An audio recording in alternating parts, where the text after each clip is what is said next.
ICP Academy. CA, CMA, CS, CAT போன்ற அனைத்து விதமான ப்ரொஃபஷனல் கோர்ஸ்களும் இங்கு எளிமையான முறையில் கற்றுத்தரப்படும். எங்களிடம் 25 வருடத்துக்கு மேல் அனுபவம் உள்ள ஆசிரியர்களும் உள்ளனர். அது மட்டும் இல்லாமல் ஆடிட்டர்களாலும் பயிற்சி அளிக்கப்படுகிறது. எங்களிடம் பயின்ற மாணவர்கள் மாநில அளவில் தேர்ச்சி பெற்றுள்ளனர் என்பதும் குறிப்பிடத்தக்கது. இந்த ப்ரொஃபஷனல் கோர்சஸோட கிளாஸஸ் பாத்தீங்க அப்படின்னா full time, part time, weekend classes அப்படின்னு பல விதமா இருக்கு. இதுல உங்களுக்கு எது கம்ஃபர்ட்டோ அதை சூஸ் பண்ணிக்கலாம். நீங்கள் வெளியூரை சேர்ந்த மாணவர்கள் என்றால் கவலை வேண்டாம். எங்களிடம் ஹாஸ்டல் வசதியும் உண்டு. மேலும் ஃப்ரீ டெஸ்ட் பேட்சும் நடத்தப்படுகிறது. இந்த ஃப்ரீ டெஸ்ட் பேட்சில் கலந்து கொண்ட அனைத்து மாணவர்களும் 100% தேர்ச்சி பெற்றுள்ளனர். அணுக வேண்டிய முகவரி number 973 TELC church complex, town hall bus stand, Coimbatore 641001. Contact 9894795915.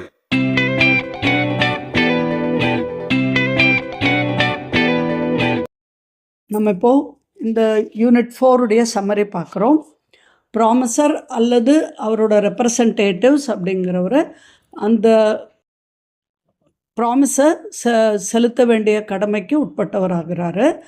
அந்த சப்போஸிங் அந்த கான்ட்ராக்டோட நேச்சர் தேர்ட் பர்சனால் கண்டக்ட் பண்ண முடியும் அப்படின்னா அந்த தேர்ட் பார்ட்டி கிட்டேருந்து அந்த ப்ராமிஸை அக்செப்ட் பண்ணிக்கலாம் அப்படிங்கிறது செக்ஷன் 37, 40, 41 பார்த்தோம்.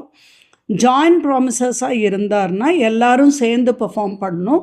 அதில் யாராவது ஒருவரோ அல்லது 2 பேரும் 2-3 பேரோ இறந்தார்னா அந்த ப்ராமிஸை மீதம் இருக்கிறவங்கள அந்த பர்ஃபார்மன்ஸுக்கு உட்படுத்தலாம்.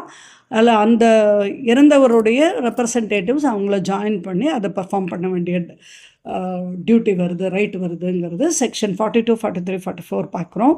செக்ஷன் 45 அப்படிங்கிறது ஜாயிண்ட் ப்ராமிசஸ் அப்படிங்கிறது அவங்களுக்கு ஜாயிண்ட்டாக ஒரு ரைட் இருக்குது கிளைம் அந்த பர்ஃபார்மன்ஸை கிளைம் பண்ணுறதுக்கு அப்படிங்கிறது செக்ஷன் 45 எக்ஸ்பிளைன் பண்ணுது. ப்ராமிசர் அப்படிங்கிறவர் அந்த ஆஃபர் டு பர்ஃபார்ம் அப்படிங்கிறது அன்கண்டிஷனலாகவும் ஒரு ப்ராப்பர் டைம்லேயும் பிளேஸ்லேயும் அந்த ப்ராமிஸையை ஒரு குறிப்பிட்ட டைம் ஆப்பர்ச்சுனிட்டி அவருக்கு குட்ஸை இன்ஸ்பெக்ட் பண்ணுறதுக்கோ அந்த திங்ஸை டு பி டெலிவர்டை பார்க்குறதுக்கோ கொடுத்து அதை ஆஃபர் பண்ணணும் அப்படிங்கிறது செக்ஷன் 38, 46, 47, 48, 49 and 50 எக்ஸ்பிளைன் பண்ணுது. நெக்ஸ்ட், இஃப் தி பர்ஃபார்மன்ஸ் அப்படிங்கிறது ஒரு பேமெண்ட் ஆஃப் மணி அப்படிங்கிறத பொறுத்து அமைஞ்சால் அதுலேயும் நிறைய கடன்கள் இருந்தால் அந்த பேமெண்ட்டோட அப்ராப்ரியேஷன் எப்படி பண்ணணுங்கிறது ப்ரொவிஷன் 59, 60, 61 டீல் பண்ணுது. அந்த டெட்டார் பே பண்ணும்போது இந்த பேமெண்ட் எதுக்குங்கிறத எய்தர் எக்ஸ்ப்ரெஸ்ஸாக உணர்த்தணும், இல்லைன்னு சொன்னால் அதை அவருடைய செய்கையால் விளக்கக்கூடியவராக இருக்கணும். அப்படி அந்த டெட்டார் அது எதுவும் செய்யலைங்கிற பட்சத்தில் கிரெடிட்டாருக்கு அந்த பணத்தை பல வகை கடன் அவர் கொடுத்துருந்தாருன்னா எந்த கடனுக்கு உபயோகிக்கிறதுங்கிறது சட்டத்தின்படி இல்லைன்னா அந்த கால நிர்ணயத்தின்படி எது முதல் கொடுத்தாங்களோ அந்த ஆர்டரில் அந்த டெட்டுக்கு உரிய கடனை அந்த பணம் ரிசீவ் பண்ணதை அலாட் பண்ணிக்கிறதுக்கு அவருக்கு ரைட் இருக்குங்கிறது நெக்ஸ்ட் பாயிண்ட்டாக பார்க்குறோம்.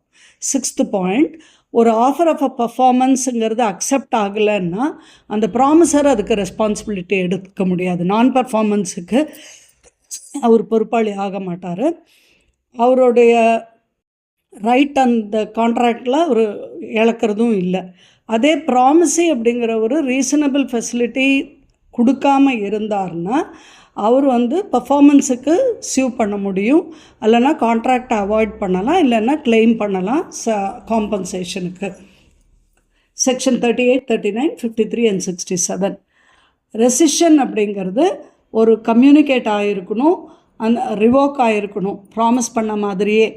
எஃபெக்ட் டு டிஸ்பென்சேட்டுங்கிறது ஃபர்தர் பர்ஃபார்மன்ஸுக்கோ அந்த ரிசைண்டிங்க்கோ அந்த பார்ட்டி எப்படி ஒத்துக்கிறாரோ அதுபடி என்ன பெனிஃபிட்டை ரீஸ்டோர் பண்ணுறதுக்கோ அல்லதுக்கு ரிசீவ் பண்ணதை ரிட்டர்ன் பண்ணுறதுக்கோ அவருக்கு ரைட் இருக்குது. Section 64 and 66. நெக்ஸ்ட் 62ங்கிறது பார்ட்டிஸ் அந்த கான்ட்ராக்டை கேன்சல் பண்ணுறதுக்கோ இல்லை ஆல்டர் பண்ணுறதுக்கோ இல்லை சப்ஸ்டியூஷனுக்கோ ஒரு புது கான்ட்ராக்டை போடுறதுக்கோ 2 பார்ட்டிஸும் அக்ரி பண்ணிக்கலாம். அப்போ performance of contract act section 37ல் ஃபுல்ஃபில்மெண்ட் ஆஃப் ஆப்ளிகேஷன் டு கான்ட்ராக்டுங்கிறது மீனிங். அதில் types party actually fulfils the obligation முடிச்சிட்டா ஒன்று. ரெண்டாவது டெண்டர் பர்ஃபார்மன்ஸ். ப்ராமிசர் வந்து ஆப்ளிகேஷனை அது ப்ராப்பர் டைம் அண்ட் பிளேஸில் கொடுக்கறதாக ஒத்துக்கிட்டாலும் ப்ராமிஸை ரெஃப்யூசஸ் டு அக்செப்ட் த பர்ஃபார்மன்ஸுங்கிறதும் நடக்க வாய்ப்பு இருக்குது. ஒரு வேலிட் டெண்டர் பர்ஃபார்மன்ஸ்னால் அது அன்கண்டிஷனலாக இருக்கணும், proper time and place allot ஆகிருக்கணும், ரீசனபிள் ஆப்பர்ச்சுனிட்டி கொடுத்துருக்கணும் ஃபார் ஹோல் ஆப்ளிகேஷன். யாரால் பை ஹூம் ப்ராமிசர் அவராலேயே அல்லது அவருடைய ஏஜென்ட்டு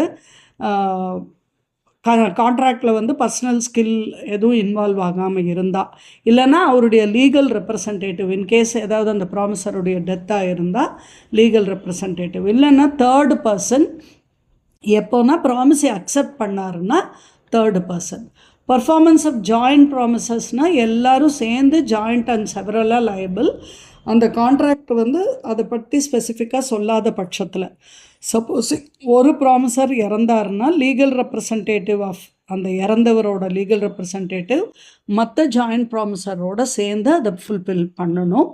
அந்த கான்ட்ரிபியூஷன் அப்படிங்கிறதுக்கு அவருக்கு ரைட் இருக்குது, யார் ஒருத்தருக்கும் அந்த ரைட் இருக்குது.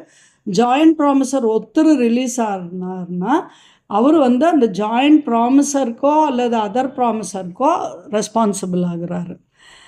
Time and place of manner அப்படிங்கிறது டிசைட் ஆகலைன்னா பிஸ்னஸ் ஹவர்ஸில் ஒரு பிஸ்னஸ் பிளேஸில் அல்லது ரெசிடென்ஸ் ஆஃப் ப்ராமிஸ் எங்கே நடந்ததோ அங்கே அது அந்த டைம் பிளேஸ் அண்ட் மேனர் வருது. பர்ஃபார்மன்ஸ் ஆஃப் ரெசிப்ரோக்கல் ப்ராமிசஸ்ன்னு போகும்போது மியூச்சுவல் அண்ட் கன்கரண்ட்டுன்னு பார்க்குறோம். ப்ராமிசஸ் வந்து சைமல்டேனியஸாக பர்ஃபார்ம் ஆகிருக்கணும், ப்ராமிசர் வந்து பர்ஃபார்ம் பண்ணணும். அப்படி பர்ஃபார்ம் பண்ணலைன்னா அவர் வந்து ரெசிப்ரோக்கல் ப்ராமிஸை வந்து பர்ஃபார்ம் பண்ணாததுக்கான நஷ்ட ஈடை கிளைம் பண்ண முடியாது. ஈச் பார்ட்டிக்கும் அவருடைய ப்ராமிஸை பர்ஃபார்ம் பண்ணுறது மற்றவரோட இதுக்கு வெயிட் பண்ணாமல் பண்ண வேண்டிய கடமை இருக்குது. கான்ட்ராக்ட் கம்ப்ளீட் ஆகலைன்னா அந்த இடத்துல வந்து டைமுங்கிறது எசென்ஷியலாக இருந்தால் கான்ட்ராக்டை கேன்சல் ஆகும். டைம் எசென்ஷியலாக இல்லாத பட்சத்தில் நான் ஆய்டபிள் பட் காம்பன்சேஷன் கண்டிப்பாக கொடுக்க வேண்டியதாக இருக்கணும். இம்பாசிபிள் கான்ட்ராக்டாக இருந்ததுன்னா அங்கேயே அந்த கான்ட்ராக்ட் வாய்ட் ஆகிடும். ரெசிப்ரோக்கல் ப்ராமிசஸ் அப்படிங்கிறது லீகலாக இருக்கிறத முதல் செய்யணும், இல்லீகல் வந்து வாய்ட் அக்ரிமெண்ட் ஆகிடும். நெக்ஸ்ட்டு பார்க்குறது appropriation of payment, adjustment of payment against debt பார்க்குறோம். If accepted must be applied to that debt. ஏதாவது அப்ராப்ரியேஷன் டெட்டார் பண்ணியிருந்தாருன்னா அந்த டெட்டுக்கு தான் அந்த பணத்தை எடுத்துக்கணும்.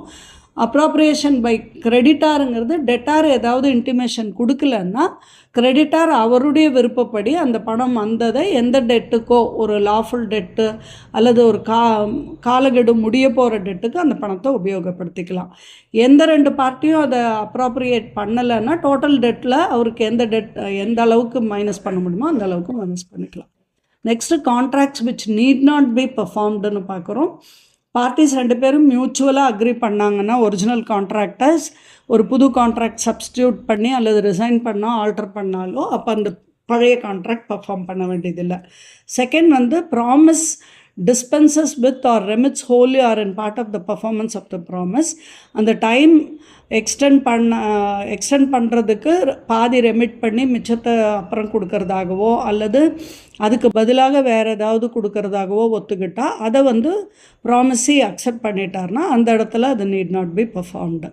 தேர்ட் ஒன், அந்த கான்ட்ராக்ட் வாய்டபுளாக ரிசைன்ட் ஆச்சுன்னாலும் பர்ஃபார்மன்ஸ் வேண்டியதில்லை. ப்ராமிஸி ஏதாவது நெக்லெக்ட் பண்ணாலோ ரெஃப்யூஸ் பண்ணாலோ அதை பர்ஃபார்ம் பண்ண வேண்டிய அவசியம் இல்லை. இல்லீகலாக போச்சுன்னா அதனுடைய கண்டென்ட்டை அப்போவும் பர்ஃபார்மன்ஸ் பண்ண வேண்டியது இல்லை. இது இந்த டோட்டல் லெசனுடைய சம்மரியாக நம்ம பார்க்குறோம். Thank you friends.